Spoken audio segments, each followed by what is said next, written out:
Hi everyone, happy Friday. Wah, long weekend nih. Kemarin libur, kemudian hari ini hari kejepit ya teman-teman. Kemudian besok sebetulnya udah masuk ke Chinese New Year hari pertama. Lalu biasanya ya kita ada acara kumpul keluarga.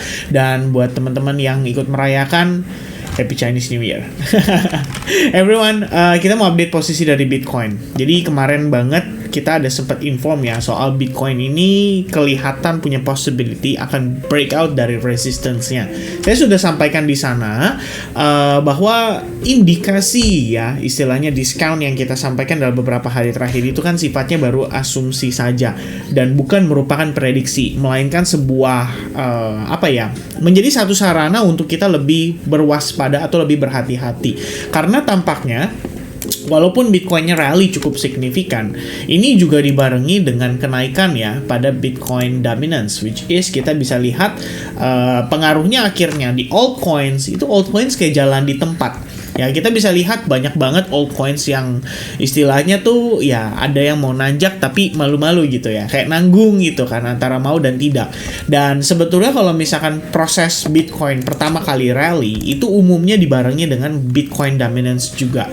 Nah, yang dikhawatirkan adalah bagaimana jika Bitcoin-nya hanya terkoreksi tipis, Bitcoin dominance-nya nggak turun. Nah, itu biasanya jadi concern buat para pemain alts atau trader alts gitu ya.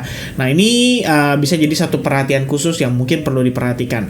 Nah, di dalam video ini kita pengen update ke teman-teman progres terkini dari Bitcoin. Ada beberapa poin yang saya ingin sampaikan. Satu, possible bearish Quasimodo pattern ini sudah terinvalidasi. Ya, kemudian MACD dead cross untuk time frame weekly ini juga sama, kelihatannya terinvalidasi. Plus dead cat bounce yang ekspektasinya seandainya ada rejection dari range 0,618 atau 0,5%, itu juga sudah terinvalidasi. Ya, ini kabar baik lah kalau menurut saya dari perspektif time frame daily.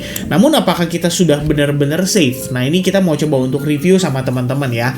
Pertama, yang akan saya lakukan adalah saya akan clear out dulu semua yang ini kali ya, yang ini aja kali ya, yang di insight ya.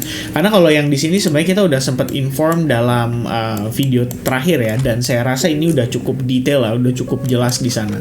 Nah, a good newsnya di sini adalah ini kan kita udah masukin hari Jumat ya teman-teman, Sabtu Minggu, which is Senin jam 7 pagi itu close time frame weekly. Good newsnya di sini. Kalau misalkan ini mampu ya closing di atas 40 berapa ini range 44 ribuan dolar, saya rasa Bitcoin punya peluang lah untuk retest lagi terhadap 47, which is sebenarnya bisa terjadi dalam waktu dekat.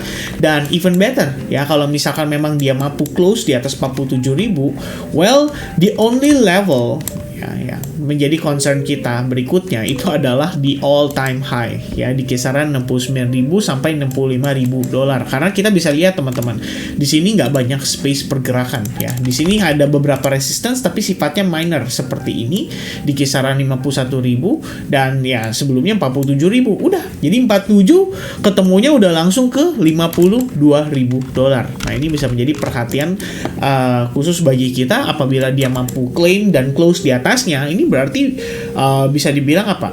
Mungkin ya bull market kali ini bisa jadi berbeda, ya kan? Nah, tinggal pertanyaan yang timbul adalah ini kira-kira posisi seperti ini tuh akan dimanfaatkan nggak nih oleh para institusi untuk mereka either taking profit atau mereka berjualan? Ya, itu doang menjadi concern sebetulnya. Alright, so dari perspektif time frame daily ya, ini yang saya coba untuk kita coba untuk detailkan analisisnya ya.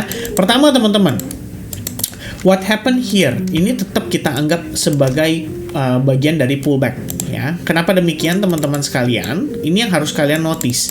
Pergerakan penguatan yang terjadi sejak September 2023, dia rally, naik terus. Kemudian di sini ini kalau nggak salah dibarengi dengan Jerome Powell speech ya pada saat itu memberikan statement yang cenderung dovish ya kan. Kemudian dia rally lagi, terkonsolidasi lagi. Di sini dia naik dan Bitcoin ETF spot di approve. Dari sana kita ngelihat ada retracement atau koreksi menyebabkan Bitcoin turun dan bahkan berhasil break terhadap low level yang ada pada periode 10 Desember hingga 9 Januari ya 2024. Saya ambil low levelnya di sini. Kenapa? Karena ini kalau saya extend, ini nggak pernah bergerak di bawah level tersebut. Lalu pada akhirnya Bitcoin mampu break dari level tersebut dan ini memasuki fase yang namanya kita bilang istilahnya dengan retracement. Nah, dalam beberapa hari terakhir, pertimbangan kita lagi adalah ketika kita melihat bagaimana proses penurunan ini itu bersifat sangat terbatas, cenderung membentuk trendline dan bahkan di sini terdapat ascending triangle pattern. Dan pada akhirnya setelah dia breakout, dia mampu reclaim area SNR ini. Disinilah momen kita melihat bahwa struktur time frame besar memang menjadi ancaman untuk possible Bitcoin create lower low. Tapi di sisi time frame yang lebih kecil seperti 4 jam, 1 jam, kita melihat adanya indikasi reversal. Ya, reversal tersebut bisa membantu Bitcoin untuk kembali naik.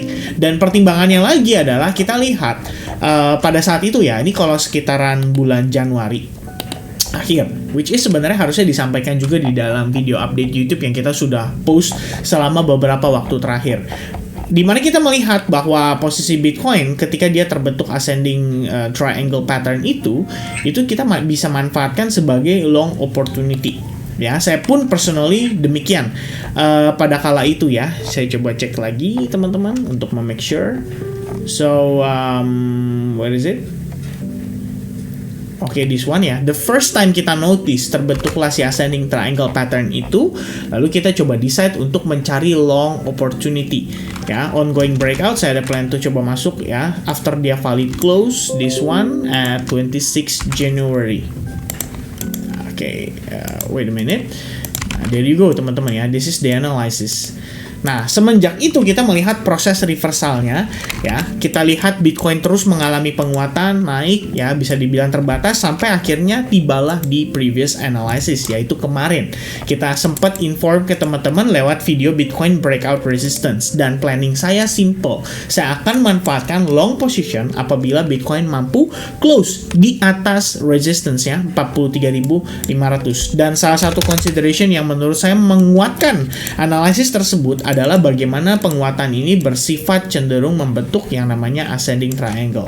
So it's more like ascending triangle di sini dan ascending triangle di sini. Ya, pada akhirnya dia mampu breakout dan ini tampaknya terfollow up dengan baik oleh para buyersnya.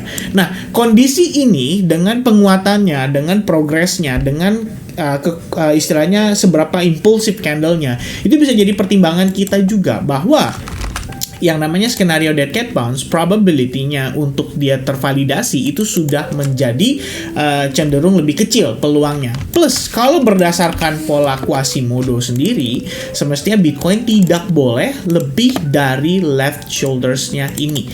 Dan tampaknya pergerakan hari ini kita sudah dibawa lebih tinggi daripada left shoulders-nya. It means, dengan beberapa indikasi tersebut, kita bisa katakan bahwa, Bitcoin menginvalidasi skenario bearish-nya dan kita bisa meneruskan rally kembali hingga bahkan bergerak di atas level $47.000. Alright, so teman-teman, how do I react?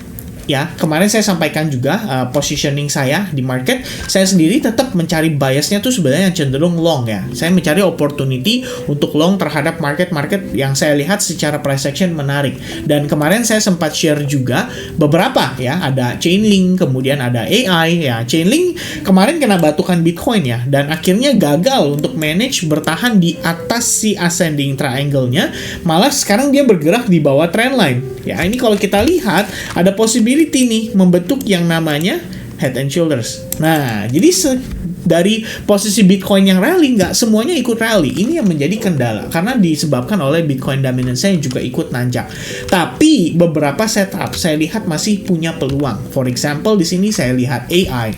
Ya, AI sendiri, kalau kita lihat dari perspektif time frame daily-nya, ya menurut saya sangat menarik sih. Ya, ini kalau menurut saya, tapi nggak tahu kalau menurut teman-teman yang lain gimana gitu kan. Kita konsolidasi, ada E-wave-nya, so possible untuk dia naik lagi, itu menurut saya cukup tinggi. Apalagi Bitcoinnya sudah dalam keadaan bullish. Nah, another one yang saya juga personally masih follow up yaitu SUI.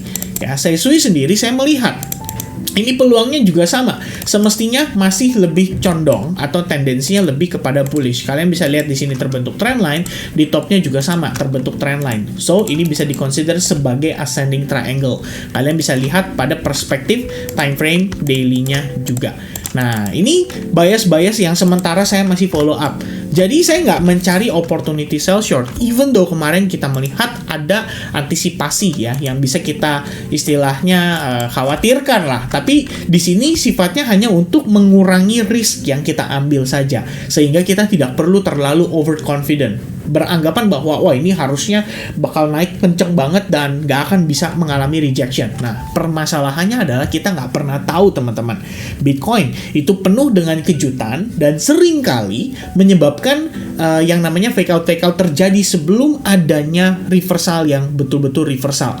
Ya, itu bisa dibuktikan lah, terutama buat teman-teman mungkin yang udah ngikutin pergerakan Bitcoin dari 2020, 2021, 2022, 2023. Anda akan memahami bahwa Bitcoin punya karakteristik itu.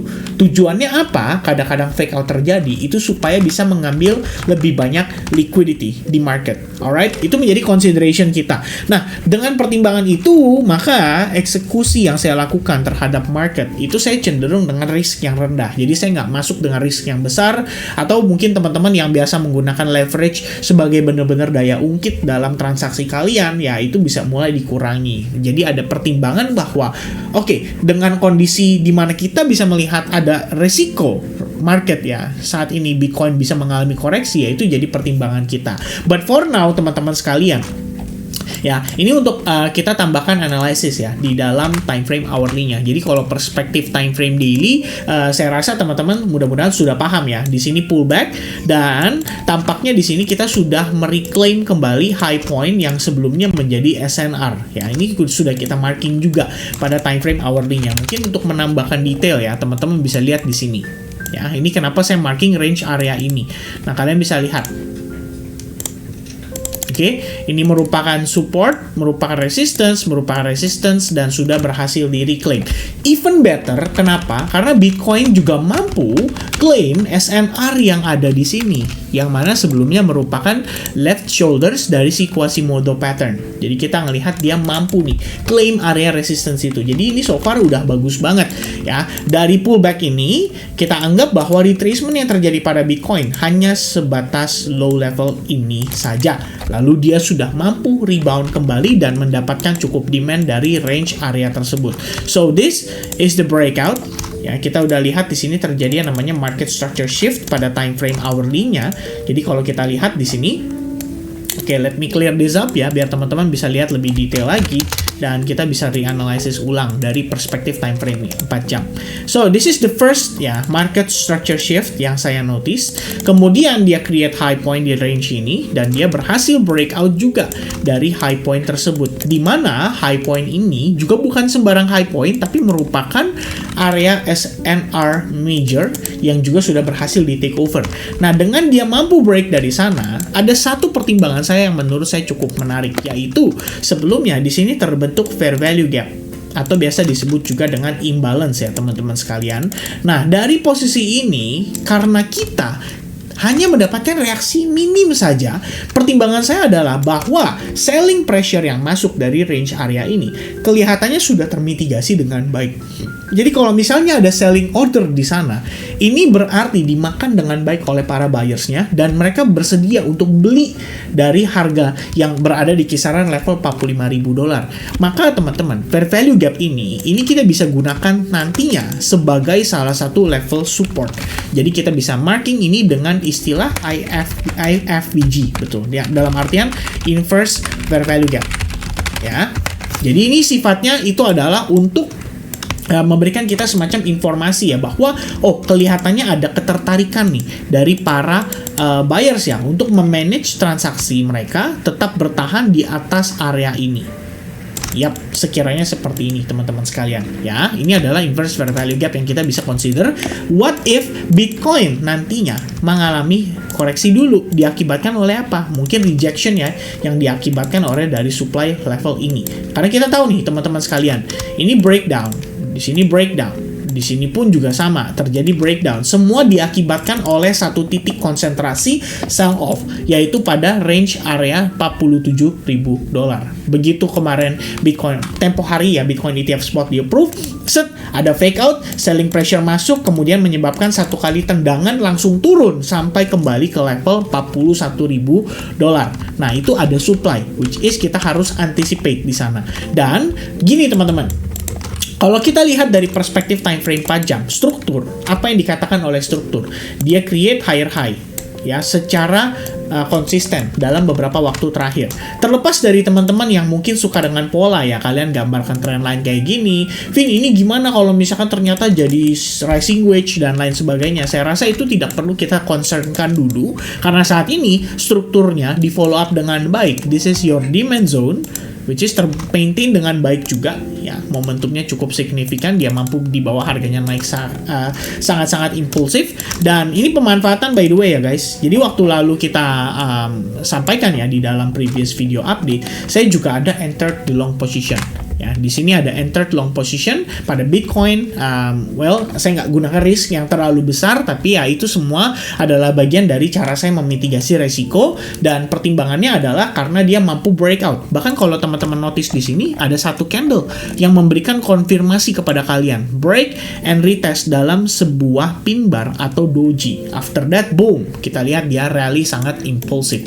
Nah teman-teman, lalu dengan progresnya saat ini, struktur time frame 4 jam menunjukkan bullish masih on track. Kemudian struktur di time frame 1 jam pun demikian. Kita lihat harga naik, lalu pada satu titik seperti tertahan ya, dan itu tepat di kisaran fair value gap, tapi kemudian mampu di recover dengan baik dan dia langsung breakout lagi dengan cukup impulsif.